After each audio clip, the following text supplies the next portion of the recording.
Olá pessoal, sejam todos e todas bem-vindos e bem-vindas. Nós estamos começando aqui, junto com Lauro Rodrigues, mais um programa Pensamento e Vida, Hereditariedade Moral. E hoje nós vamos trabalhar também aqui a Revista Espírita de julho de 1862, da obra Pensamento e Vida. O nosso tema é Família, capítulo 12.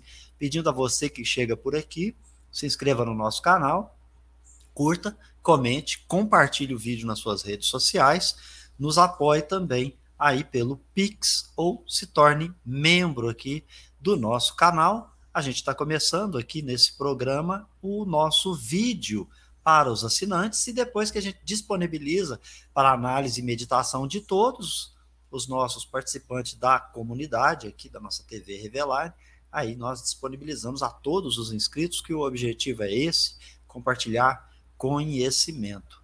Passo então aqui para o Lauro já chegar até nós, dando o seu cumprimento. Laurinho, bem-vindo, obrigado pela sua presença. Beto, obrigado, eu que agradeço, muito agradeço a você que está nos assistindo aqui também, participando desse estudo conosco. Importante esse estudo, do ponto de vista realmente moral, porque vai nos responder algumas questões, ou várias questões, acerca, né, de estarmos aqui encarnados. Então, se meditarmos com muita profundidade sobre o que está explícito aqui na obra Pensamento e Vida, especificamente nesse capítulo 12, que trata da família. E depois, no que nós vamos apresentar aqui, para trabalhar a mesma ideia, ou seja, são três espíritos, nós vamos apresentar, então, a ideia de três espíritos, que nós vamos perceber e vamos ver que um, né, está um certo tempo distanciado do outro, quando eu digo os médiuns, distanciado uns dos outros. Mas é algo interessante para que a gente perceba a necessidade do estudo, de buscar nas obras de Kardec o que o Espírito está dizendo, meditar sobre, como eu disse, vai explicar muitas questões relacionadas à nossa existência nesse mundo no qual nós estamos. Beto. Muito bem, Laurinho, nós vamos então hoje falar acerca dos temas que estão contidos no capítulo 12, Família, da obra Pensamento e Vida. Então, meditemos com essas informações as quais nós passamos então a compartilhar. A família consanguínea entre os seres humanos pode ser apreciada como o centro essencial de nossos reflexos. Reflexos agradáveis ou desagradáveis que o pretérito nos devolve. Certo? Não incluímos aqui os espíritos pioneiros da evolução que, trazidos a um ambiente comum, superam-no de imediato, criando o clima mental que lhes é peculiar, atendendo à renovação de que se fazem intérpretes. Comentamos a nossa posição no campo vulgar da luta. Cada criatura está provisoriamente ajustada ao raio de ação que é capaz de desenvolver, ou mais claramente, cada um de nós, apenas pouco a pouco, ultrapassará o horizonte a que já estenda os reflexos que lhe digam respeito. O ser humano primitivo não se afasta de improviso da própria taba, mas aí renasce múltiplas vezes. E o ser humano relativamente civilizado se demora longo tempo no plano racial em que assimila as experiências de que carece, até que a soma de suas aquisições o recomende a diferentes realizações. É assim que na esfera do grupo consanguíneo, o espírito reencarnado segue ao encontro dos laços que entreteceu para si próprio, na linha mental em que se caracterizam as tendências.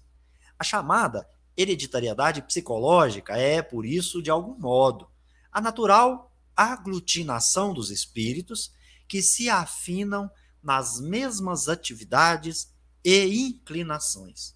Um grande artista ou um herói preeminente podem nascer em esfera estranha aos sentimentos nos quais se avultam. É a manifestação do gênio pacientemente elaborado no bojo dos milênios, em expondo os reflexos da sua individualidade em gigantesco trabalho criativo. Todavia, na senda habitual, o templo doméstico reúne aqueles que se retratam uns nos outros. Uma família de músicos terá mais facilidade para recolher companheiros da arte divina em sua descendência, porque muita vez os espíritos que assumem a posição de filhos na reencarnação, junto deles são os mesmos amigos que lhes incentivavam a formação musical desde o reino do espírito, refletindo-se reciprocamente na continuidade da ação em que se empenham através de séculos numerosos.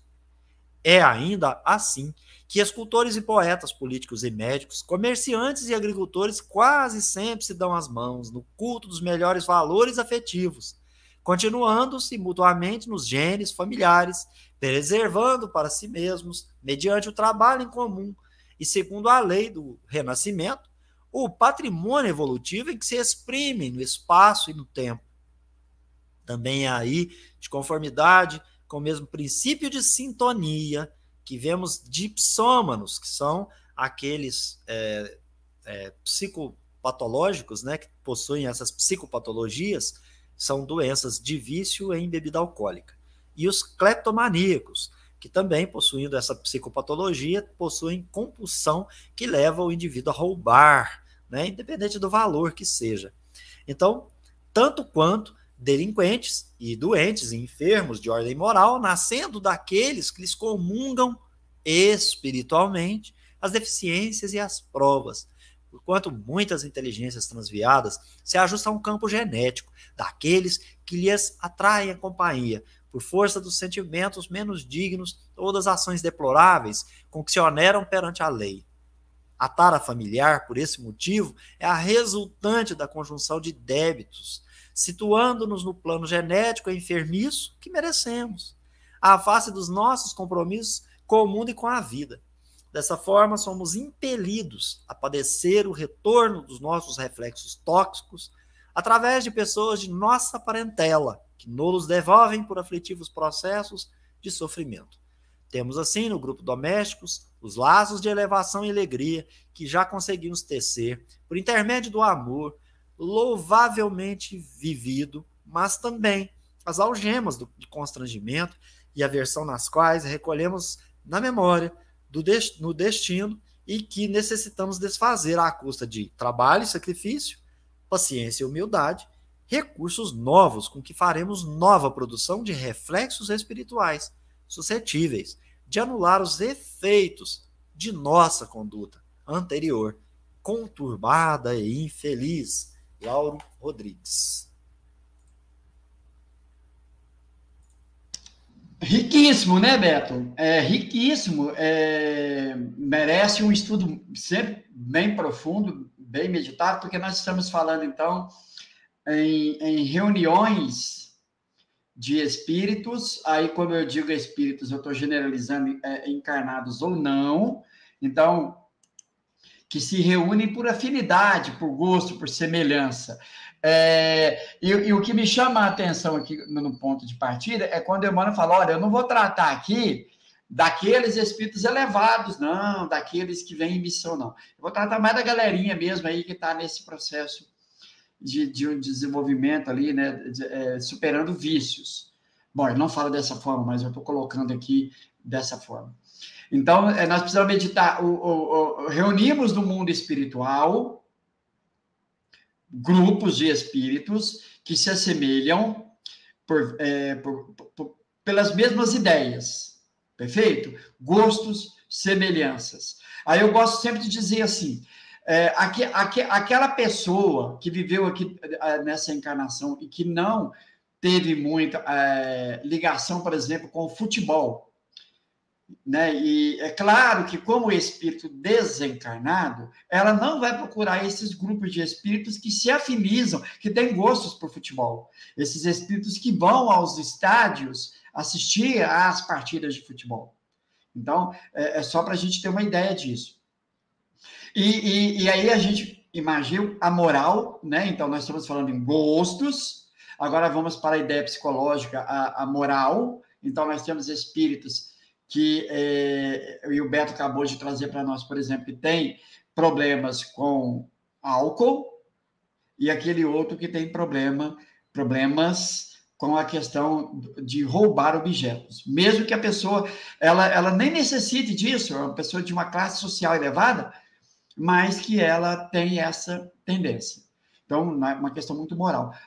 Só que aí, Beto, pessoal, o que me chama a atenção então, alguém vai dizer, então os espíritos, assim, aqueles que têm problemas com bebidas, eles se reúnem, aquele monte de espíritos com problema de bebida. Nem sempre, eu imagino que nem sempre é assim. Eu imagino que eles se reúnem pela questão da imperfeição. Então, por exemplo, tem espíritos que são altamente inteligentes, mas que acabam se afinizando com outros que têm aí algum tipo de dependência, aí é dependência psicológica, e que se afinizam. E que, quando encarnam, acabam tendo propensão, no caso aqui, à bebida. Então, é sempre uma questão de encontrar a causa na imperfeição. Saber, eu tenho um problema sério, por exemplo, aqui com bebidas, mas eu tenho que buscar a minha fraqueza na imperfeição e não no efeito que é a bebida, porque senão vou tratar esse efeito e não vou conseguir, e não vou obter resultado, porque eu não trato a causa. Bom, então, meditando sobre isso, reunimos no mundo espiritual, então, dessa forma. E, claro, como nós nos reunimos com esses grupos de espíritos, ao encarnar, é natural que a gente vá preferir reencarnar nesses grupos, pois é ali que a gente tem a preferência, né? E aí, né, salvo algumas condições que a gente vai falar mais adiante um pouquinho. Mas, Beto, por hora, eu queria... deixa eu trazer aqui. Antes de passar a palavra para você, Beto, compartilha para mim aí, por favor, Beto, na tela aí. Pessoal, para a gente já começar a conversar com o Emmanuel nesse texto, que a gente está vendo uma questão de autonomia, né? Uma questão de afinidade, de semelhança, de gostos. Então, na questão 278 do Livro dos Espíritos, Beto? Só antes de você já ir direto para a questão, e para deixar bem claro aqui, eu queria só contextualizar os temas. Então, o Emmanuel, ele falou de lei de afinidades, lei de atração, ele falou de escolha, ele falou de espírito que auxilia, tanto o simples e ignorante, quanto também os endurecidos ou de má vontade. Lembrou, de certa maneira, o Evangelho segundo o Espiritismo, que fala das duas espécies de famílias, lá no honra teu pai e a tua mãe, parentesco corporal, espiritual, lá, onde ele fala dos laços espirituais, dos laços corporais, do que é biológico, transitório, do que é perene, que é espiritual. Então, ele fala do grau de evolução intelecto-moral nesse texto, ele fala de famílias espirituais, ele fala de nascimento de espíritos em lugar que não tenha conhecimento intelectual, mas desperta, porque há gênio, ou seja, ele traz o caráter dele, né? Que é comum se reunir os espíritos que se retratam nas habilidades e nas aptidões. Ele também diz que é mais comum eles se retratarem também pelas doenças, pelos vícios, porque, em que pese você ter toda a razão, é um ponto interessante. Alguém que já passou por uma psicopatologia da compulsão e superou, tanto quanto aquele que foi viciado em bebida alcoólica e superou, em tese, ao menos, ele teria uma capacidade grande de poder receber alguém também para poder instruir, para poder dar exemplo, para poder conduzir, né, numa eventual família. Então, ele falou também das leis biológicas, né? E por fim, Lauren, antes que a gente não se esqueça, né, é importante lembrar, quando ele fala assim, a tara familiar, por esse motivo, é a resultante da conjunção de débitos, nos situando no plano genético doente que merecemos, né, à face dos nossos compromissos com o mundo e com a vida. Dessa forma, somos impelidos a padecer retorno dos nossos reflexos tóxicos através de pessoas de nossa parentela que nos devolvem por aflitivos processos de sofrimento. E aí dá uma certa impressão de que ele está no campo do castigo, Mas ele não está falando disso, ele está falando no campo da consequência, porque ele também usou a ideia dos, das consequências, né? Do livre-arbítrio, melhor dizendo, né? Então, depois também, ele fala que muitas coisas são as imagens, né? Clichês mentais, né? Ele vai falar do clichê, que seria uma imagem, uma ideia muito repetida, estereotipada, como se fosse uma fotografia que a gente grava aquilo. E aí a gente tem uma certa dificuldade em perder isso que está impresso, né? E até que a gente troque, né, através desse trabalho aí. Eu até falei demais, Laurinho, mas só para contextualizar o que tem de textos, né? Então ele fala aqui que é importante o nosso trabalho, né? Nós mesmos plasmamos e agora nós temos que trabalhar. Então ele está falando da autonomia, do livre-arbítrio do espírito, né? Então era isso que eu gostaria de deixar e retorno para você trabalhar. Então a 278 aí, desculpe, Laurinho. Não, Beto, ótimo. E lembrando, né, quando o Emmanuel vai falar dessa tara familiar, ou seja, esse peso, né, que uma tara, quando a gente fala em tara, ela é uma capacidade de peso de um veículo, um volume. Então, né, não vamos pensar tara no sentido equivocado aqui, não. E faz todo sentido, porque é uma escolha do espírito. Então, o espírito que se reúne no grupo, os espíritos que se reúnem por afinidade, gostos e semelhança no espaço, é claro que se ele ainda não tiver a consciência desperta, ele vai optar, escolher, por reencarnar nesse meio no qual ele está. Isso é natural. Então, a escolha é dele, só que ele vai colher frutos dessa escolha, são as consequências que o Beto bem aqui colocou. Então, o Emmanuel não está falando aqui de castigo, ó, você vai pagar o que está fazendo. Não, é uma livre escolha. Né? 278, Livro dos Espíritos, para a gente só conversar com o Emmanuel, já embasado em O Livro dos Espíritos. Os espíritos das diversas ordens estão misturados uns com os outros. Então, os espíritos, no mundo espiritual, eles estão misturados uns com os outros? E a resposta é sim e não. Quer dizer, eles se veem, mais se distinguem uns dos outros. Aí lembra de gosto, semelhança. Então, eu estou no mundo espiritual, eu vejo o grupo de espíritos, mas para mim é indiferente, porque não tenho nenhuma ligação com eles por nada. Eles se evitam ou se aproximam, segundo a analogia ou a antipatia de seus sentimentos, tal como acontece entre nós aqui. É todo um mundo do qual o vosso é pálido reflexo. Os da mesma categoria se reúnem, olha só, o que Emmanuel está dizendo? O que o Emmanuel disse lá e que os espíritos estão respondendo a Kardec aqui. Os da mesma categoria se reúnem por uma espécie de afinidade e formam, lá no mundo espiritual, grupos ou famílias de espíritos, unidos pelos laços de simpatia e pelos fins a que visam. Os bons, pelo desejo de fazerem o bem, os maus, pelo desejo de fazerem o mal, pela vergonha de suas faltas e pela necessidade de se acharem entre seres semelhantes a eles. Beto, eu não vou ler a nota, porque para a gente, que a gente ainda, né, tem dois artigos para a gente trabalhar, só para a gente começar a ver, será que Emmanuel está no caminho certo aqui, de acordo com o Livro dos Espíritos, nessa questão 278, beleza? Tranquilo? Então, os espíritos se reúnem no mundo espiritual, no espaço, em torno da Terra, aqui no caso, por afinidade, por simpatia, por semelhança, por gostos, né? Então, até aqui, Emmanuel está trazendo beleza para nós, né? Nós estamos falando, então quer dizer que a gente reencarna numa família, olha, né, não vamos generalizar, mas com certeza por uma questão de afinidade, de semelhança, salvo alguma questão de espíritos mais elevados, que já avançou, que escolhem estar ali para ajudar, né, para poder dar o exemplo, por exemplo. Mas isso daqui a pouco a gente fala. Beto? Então, hoje nós vamos fazer um exercício aqui diferente.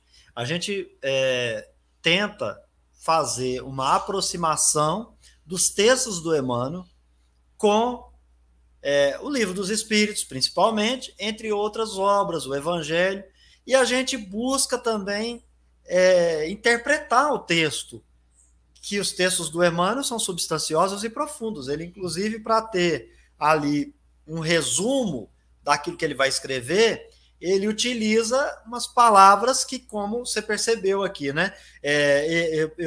Eu traduzi duas, que é os dipsômanos e os cleptomaníacos, e o Laurim traduziu tara, entre outras, né? Para a gente compreender, porque senão a gente passa batido e fala, tá falando tarado ali, esse povo que nasce tudo com essa questão sexual, né? E acha que não, é peso. Então, a gente precisa entender quanto as palavras já diziam os bons e velhos espíritos que se comunicavam na Sociedade Espírita Parisiense. Então, hoje o nosso propósito aqui agora, nesse texto, é trazer revista espírita para vocês.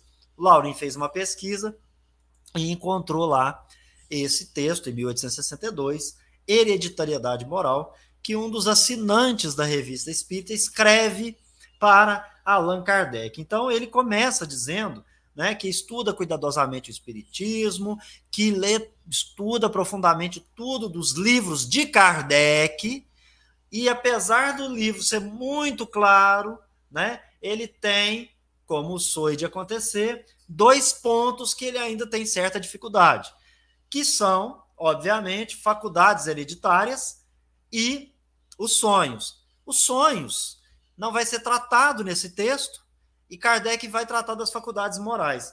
Nós estamos estudando, ou terminamos de estudar, em O Livro dos Espíritos, faculdades morais e intelectuais, entre as questões 361 a 366, né? Depois entramos na influência do organismo e depois vai começar a idiotia e loucura. Mas a gente já examinou algo a respeito. Então é importante que as pessoas também possam aqui consumir esses vídeos que a gente trabalhou, esses itens de O Livro dos Espíritos, porque faz todo sentido essa conciliação. E hoje nós vamos falar um pouquinho dentro da revista Espírita aqui, dentro do questionamento que o espírito, o assinante fez. Mas a gente não vai ler, obviamente, o conteúdo. Nós vamos direto a um outro ponto, que é onde Kardec, então, passa a responder e que entram para a nossa meditação junto com Emmanuel aqui, né? Porque é uma dissertação bem interessante, são perguntas bem profundas e substanciosas, curtas também, não é nada longo.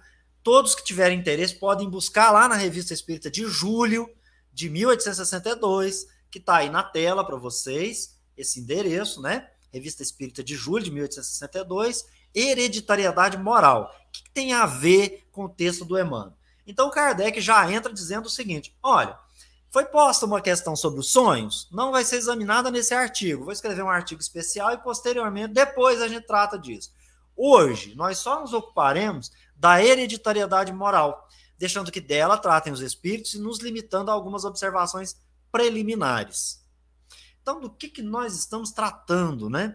Nós estamos tratando dos reflexos. Então, quando você entra no campo da hereditariedade, nós estaríamos, em tese, falando de algo que proeminentemente biológico. Mas moral não é biológico. Eu não tenho como fazer com que a carne transmita caráter moral para a carne.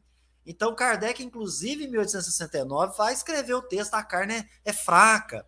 E também vai tratar, de certa maneira, sobre o que nós vamos dizer aqui, e vai falar que o caráter é do espírito, né? E aí ele vai imprimir, digamos assim, naquele corpo que ele vai utilizar, o seu próprio caráter, né? Mas e aqui, então, nós vamos nos apropriar, né, dessa resposta. É importante que a gente faça a leitura dessa introdução de Kardec acerca do tema. E ele diz o seguinte, Laurim, nas suas observações preliminares: diga-se o que disser a respeito os materialistas, não ficarão mais convencidos? Por quê? Não admitido o princípio, não lhe podem admitir as consequências. Aqui, de fato, Kardec faz essa introdução porque no artigo, o nosso leitor da Revista Espírita gostaria de ser esclarecido para poder se contrapor, contradizer as objeções. Tanto é verdade, pessoal, que eu vou compartilhar uma parte do que ele escreve para Kardec. Olha que bacana, né? Como eram os estudiosos do espiritismo da época de Kardec. Então ele diz no artigo, que fique bem claro, senhor presidente, Kardec, presidente da Sociedade Parisiense, né, pessoal? Que aqui não pretendo fazer nenhuma objeção em meu nome pessoal. Entretanto, pareceu-me útil que a Revista Espírita se ocupasse dessas questões, ainda que fosse para fornecer os meios de responder os incrédulos, justamente os materialistas, do qual Kardec trata. E aí ele diz assim, quanto a mim, sou crente e apenas busco minha instrução. Então ele faz as indagações profundas e permite que dois espíritos, gente, e não é qualquer espírito não, vocês vão ver aqui, que dois espíritos tratem desses temas. Prossigo então, Laurinho, no texto. Antes de tudo, seria necessário que se tornassem espiritualistas. Ou seja, Kardec está fazendo um divisor de águas. Com quem que nós podemos conversar? Com o incrédulo? Com o materialista? Não, nós vamos conversar com pelo menos quem já é espiritualista. O outro, que fique lá com a sua opinião, que ele julga ser a correta. E então lhe basta aquela não crença, a sua incredulidade, nós não vamos perder tempo. Basicamente é isso que Kardec fala na obra, o que é o espiritismo. Prosseguindo. Ora, não é por essa questão que se deve começar. Assim, não nos ocuparemos de suas objeções, tá? Das objeções dos incrédulos. Então ele ultrapassa isso, não vai debater. Qual que é o ponto de partida, né? Então ele vai dizer assim, tomando por ponto de partida a existência de um princípio inteligente fora da matéria, em outras palavras, a existência da alma. Então por isso que ele falou que seria importante primeiro você pelo menos ser espiritualista, acreditar em algo para além da matéria, né? Mas ser espírita melhor ainda, porque aí acredita na existência da alma. E a questão é saber se almas procedem das almas ou elas são independentes. Gente, olha que interessante. Cremos já haver demonstrado em nosso artigo sobre os espíritos e a linhagem, publicado no mês de março último, no ano de 62, a impossibilidade da criação de alma por alma. Efetivamente, se a alma da criança fosse uma parte da do pai, deveria sempre ter suas qualidades e imperfeições, em virtude do axioma. A parte é da mesma natureza que o todo. Ora, a experiência prova todos os dias o contrário. É verdade que citam exemplos de similitudes morais e intelectuais que parecem devidos à hereditariedade, sendo forçoso concluir que tivesse havido uma transmissão. Naquele tempo do Kardec se falava também na questão da frenologia, da questão da protuberância do crânio, entre outras coisas. Então, o materialista, usando disso, falava, não, é tudo biológico, não tem nada desse negócio de espírito, de alma, é tudo coisa de doido, né? Então ele vai dizer assim, é verdade que alguma coisa possa ter uma certa semelhança, e que parece, porque está numa família, você olha ali, tem essas semelhanças, inclusive do caráter. Então, ora, parece que eu vou concluir que é pela biologia, pela hereditariedade. Por isso ele deu o título Hereditariedade Moral para trazer essa nossa meditação, né? Para trazer subsídio para a nossa meditação. Aí ele vai dizer, mas, então, por que essa transmissão nem sempre ocorre? Olha como é que o Kardec faz a observação, né, Laurinho? Por que vemos diariamente pais essencialmente bons ter filhos instintivamente viciosos e vice-versa? Desde que é impossível fazer da hereditariedade moral uma regra, então, olha, está tratando de hereditariedade moral. Se for biológico, então é regra, mas não é, porque a biologia, a lei da matéria é regular, ela repete, não é? Da genética, ele vai dizer assim, não, mas nem sempre você encontra os mesmos caracteres morais entre pais e filhos e vice-versa?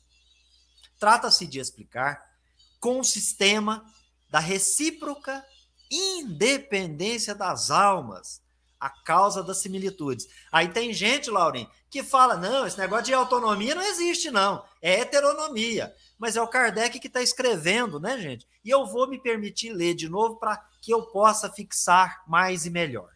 Desde que é impossível fazer da hereditariedade moral uma regra geral, trata-se de explicar com o sistema da recíproca independência das almas. Olha que interessante, as almas são reciprocamente independentes uma das outras. Elas não possuem ligação, gente. Podem formar uma rede, se comunicar pelo fluido perispiritual, mas são independentes. Então, a causa da semelhança seria o quê? Se não é hereditário, então eu vou dizer que a causa está na semelhança entre as almas que são independentes entre si, autônomas. Isto poderia ser, prossigo, no máximo uma dificuldade, mas em nada comprometeria a doutrina da anterioridade da alma, né, gente? Tem uma doutrina da anterioridade da alma, a alma primeiro, depois encarna. E a da pluralidade das existências, que é a reencarnação, considerando-se que esta doutrina está provada por centenas de fatos concludentes, contra os quais é impossível levantar objeções sérias.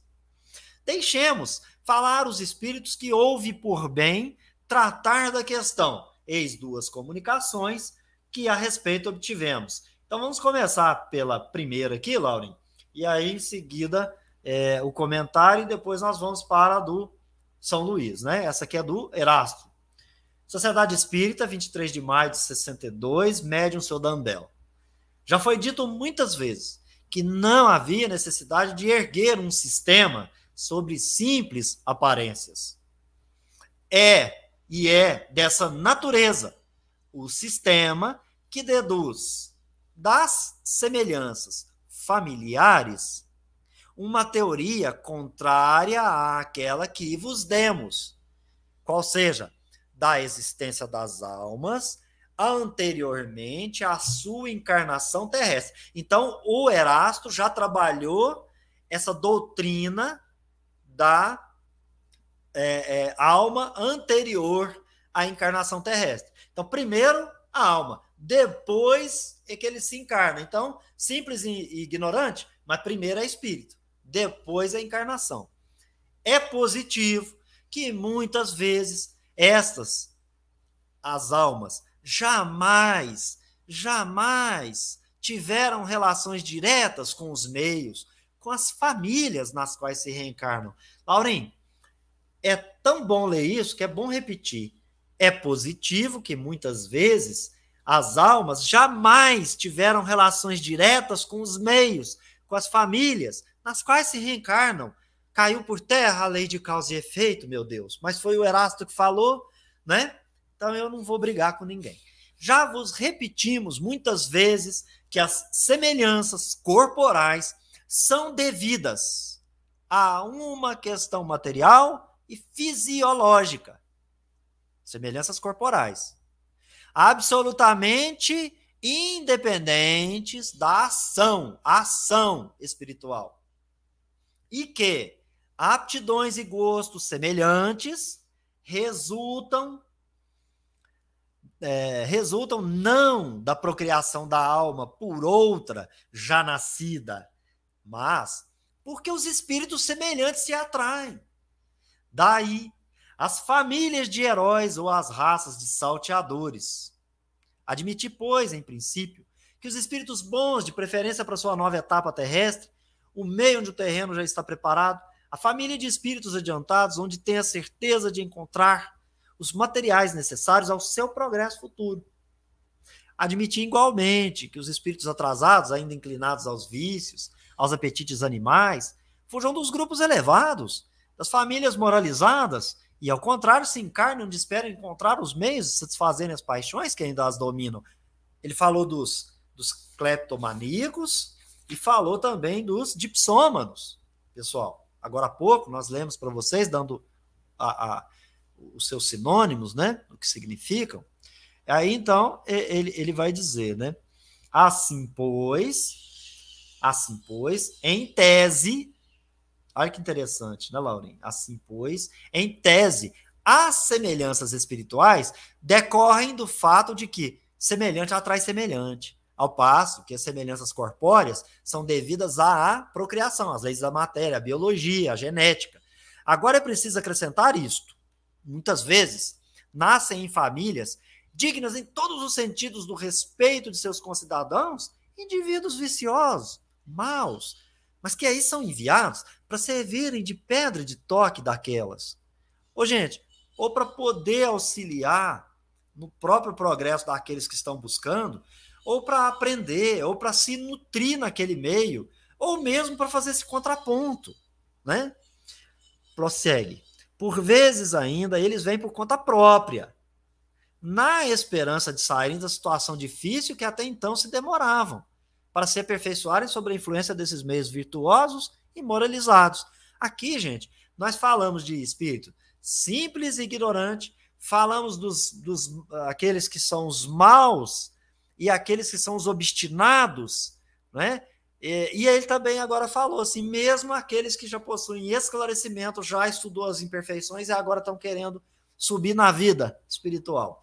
Sucede o mesmo com os espíritos já adiantados moralmente, que, a exemplo dessa jovem de Saint-Étienne, de que se falou ano passado, se reencarnam em famílias obscuras entre espíritos atrasados a fim de lhes mostrar o caminho que conduz ao progresso. Aí já é o contrário, missionário vindo para poder ajudar. Tendo certeza de que não esquecestes o anjo de asas brancas em que ela pareceu transfigurar-se aos olhos dos que a tinham amado na terra, quando estes, por sua vez, retornaram ao mundo dos espíritos, levando a sua compreensão das religiões ancestrais, extasiados, vendo um objeto de amor e pensando assim, é um anjo. Então, sua cor, sua aura, digamos assim, o seu próprio perispírito ali, já bem depurado, pareceu alguma coisa, né? Criações fluídicas nos dá uma boa possibilidade de recordar como é que essas coisas do perispírito ocorrem, mas aí também tem o espírito que vai com aquela crença, né, Laurinho? Então, Revista Espírita de junho de 61, médium, senhor Gordon, e aí o Erasto, né? Eu queria te ouvir um pouco acerca disso aí. Eu vou compartilhar o seu na tela, caso você queira voltar em algum desses aí para poder ler, tá, Laurinho, do Erasto? Não, eu, para te falar a verdade, né, a própria leitura e daquilo que nós já conversamos, né, então, o São Luís está reforçando aquilo que Emmanuel disse, então, no Pensamento de Vida. Erasto, desculpa, Erasto está reforçando aquilo que Emmanuel disse, né, então, no Pensamento de Vida. O primeiro Kardec faz um esboço, então, primeiro nós temos que admitir a existência da alma, tranquilo, acredito. Agora vamos admitir que ela é anterior à matéria, beleza? Então, vamos lá. Se ela é anterior, logo, ela traz consigo, né, aí do ponto de vista moral, as suas qualidades e as suas imperfeições.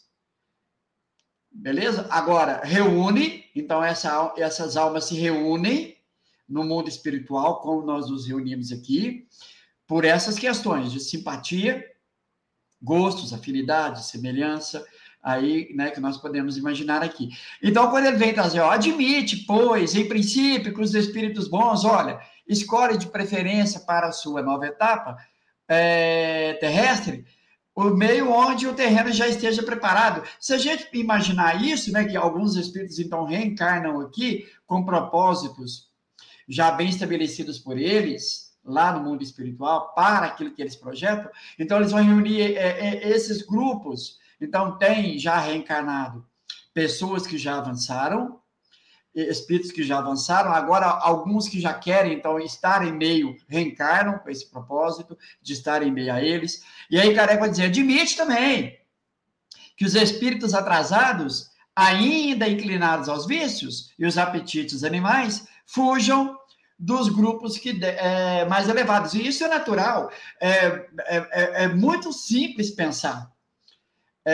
Vejam, quem são as pessoas que vão, por exemplo, nos seus cultos religiosos? Somente aqueles que têm a crença, que têm aquela fé, que têm, né?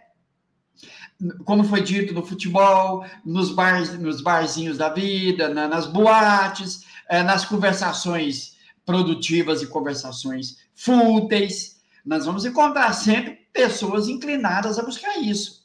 É muito natural. Então, veja, uma pessoa que ela tem uma grande simpatia, por exemplo, pessoal, só como exemplo, como foi dito, por esporte, futebol, mas ela não está nem aí interessada em se instruir no campo da moral.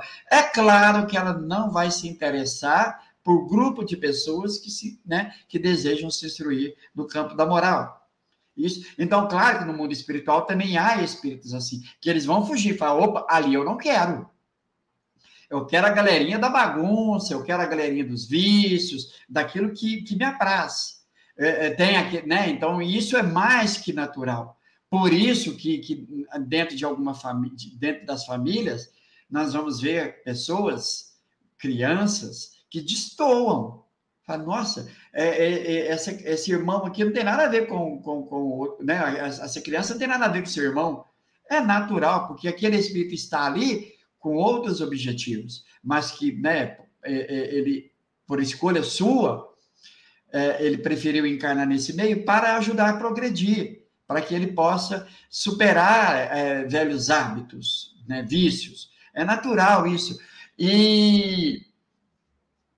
Então, está muito de acordo, né? Emmanuel está muito de acordo com os princípios da doutrina espírita, né? Então, os espíritos têm o livre-arbítrio, a autonomia, eles vão se reunir pela sua vontade. Então, no estudo que nós fizemos do Livro dos Espíritos da semana passada, falamos isso, que o espírito ele pode ser o menos esclarecido possível, mas ainda assim ele tem vontade. Então, ele pode reencarnar por força da necessidade, mas ele vai imprimir a vontade dele, por mais que seja inconsciente, mas é a vontade dele, é o livre-arbítrio dele em ação. Ele pode ser tolhida a vontade dele no campo material. Então, às vezes, ele não queria estar num corpo débil, mas pela sua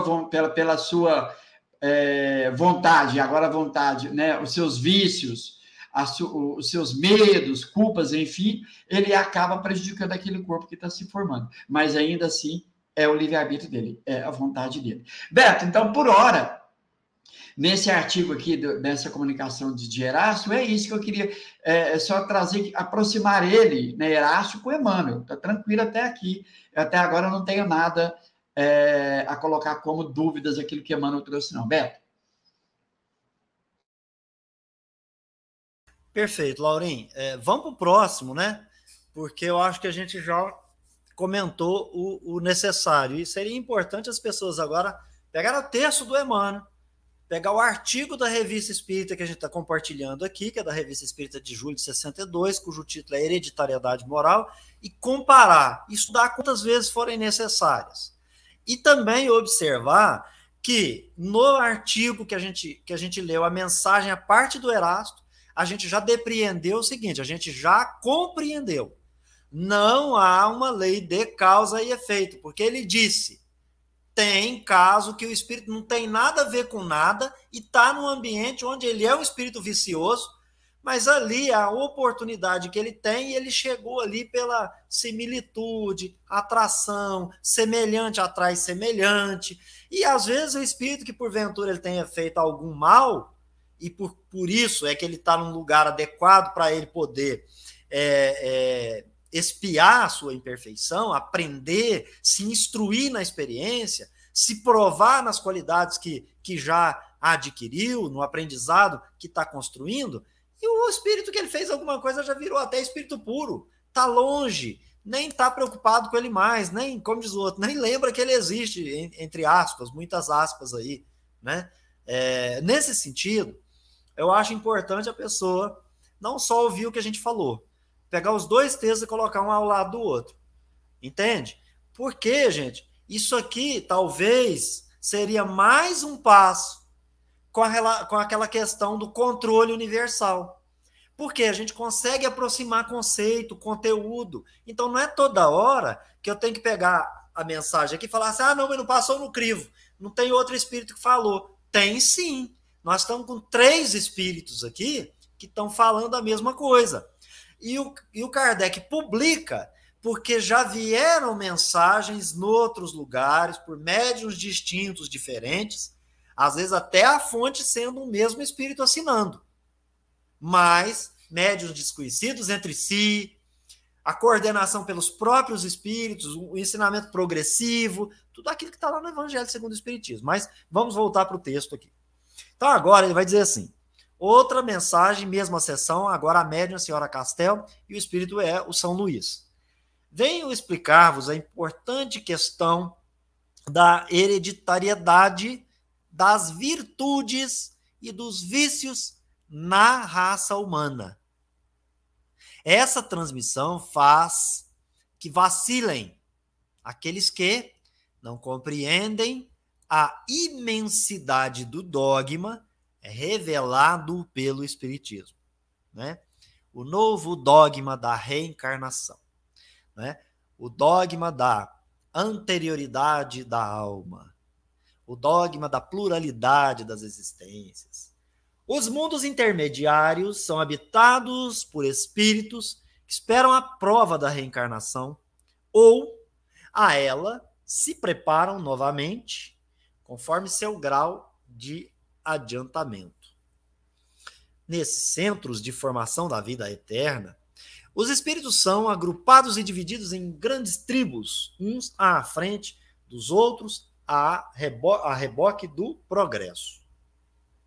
E cada um escolhe entre os grupos humanos. Então eu tenho grupo de espíritos, família espiritual, e aí tem os espíritos já reencarnados. E aí a escolha entre os grupos humanos, aqueles que correspondem simpaticamente às suas faculdades adquiridas, simpatia pelas faculdades, as quais progridem e não podem retrogradar. Tá vendo? Não tem metempsicose, não há retrogradação. Então, aqui, por exemplo, toda aquela tese que vai ser construída mais tarde pelo Rustang já cai por terra nesse texto aqui. O espírito que se reencarna escolhe o pai. Então não pedi para nascer? Pediu, vagabundo, você pediu. Reencarna, escolhe o pai, cujo exemplo o fará avançar na senda preferida. Né? O objetivo da reencarnação, o que eu quero melhorar? De modo a refletir, né? De modo a refletir, elevando-os ou enfraquecendo-os, né? Os talentos daquele que lhe deu a vida corporal. Então ele pode elevar esses talentos ou pode enfraquecê-los. Por quê? Porque ali há uma reciprocidade, há uma influência recíproca, são ambos espíritos. Em ambos os casos, essa união simpática já existe anteriormente ao nascimento e a seguir é desenvolvida nas relações da família pela imitação e pelo hábito. Ou seja, há grupos de famílias espirituais que depois nós vamos nos reunir por simpatia, talvez por antipatia, mas sempre a lei da atração, né, Laura? Você vai falar um pouco mais sobre isso aí, né? Pela imitação e pelo hábito, que aqui também é importantíssimo, né? A gente também é responsável pelos filhos, né? Então, a cada pai, a cada mãe, Deus perguntará o que houveres feito, né, dos filhos que eu confiei à vossa guarda. Vicente Paulo, nesse texto, né, lá no item 9 do Evangelho segundo o Espiritismo, no capítulo 14, honra seu pai e a sua mãe. Depois da hereditariedade familiar, meus amigos, quero vos revelar a origem da discordância que separa os indivíduos de uma mesma raça, repentinamente ilustrada ou desonrada por um dos seus membros, tornado estranho ao meio. O bruto vicioso, que se encarnou no centro elevado, e o espírito luminoso, que se reencarna entre os seres grosseiros, obedecem à misteriosa harmonia que aproxima as partes divididas de um todo.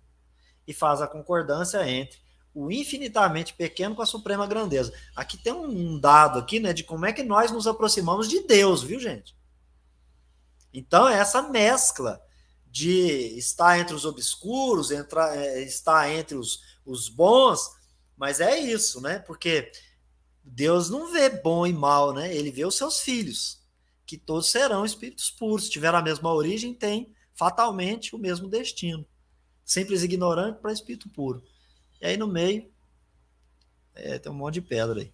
O espírito culpado, apoiado nas virtudes adquiridas de seu procriador terreno, espera se fortificar por elas. E se ainda sucumbe na prova, adquire pelo exemplo o conhecimento do bem, retornando à reticidade menos carregado da ignorância e mais bem preparado para sustentar uma nova luta. Certa vez, a gente já estudou em algum momento, Laura, que os espíritos dizem assim, nenhuma reencarnação é perdida.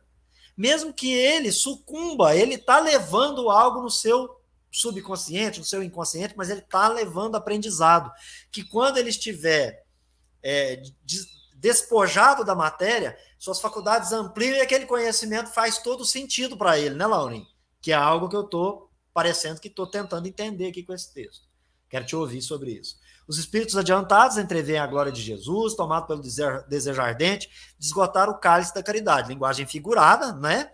Ele falando do cálice, daquela passagem de Jesus na terra, de como ele trata aqueles que estavam aqui, como é que ele enfrenta os seus problemas. Ele diz que todos querem ter essa mesma oportunidade, ou seja, vencer o mundo material. Como ele também querem guiar a humanidade para o objetivo sagrado do progresso, renascendo nas baixas camadas sociais onde lutam, acorrentados uns aos outros contra a ignorância e o vício, dos quais são sucessivamente os vencedores e os mártires, né? Então ele está falando dessa boa nova, que todo e qualquer espírito pode fazer a sua divulgação, né? Evangelho é isso, né? É a boa nova, né? O Ângelus aí. Então, caso, ele vai terminar dizendo, caso essa resposta não satisfaça a todas as vossas dúvidas, interrogai-me, meus amigos. Então ele deixa aberta aí uma possibilidade de evocar o espírito na casa de vocês aí, caso vocês não tenham, né, ficado convictos ou satisfeitos com essa resposta. Então reúne uma turma aí, evoca o São Luís, faz mais perguntas para ele, é o que ele disse aqui. Laurinho, quero te ouvir.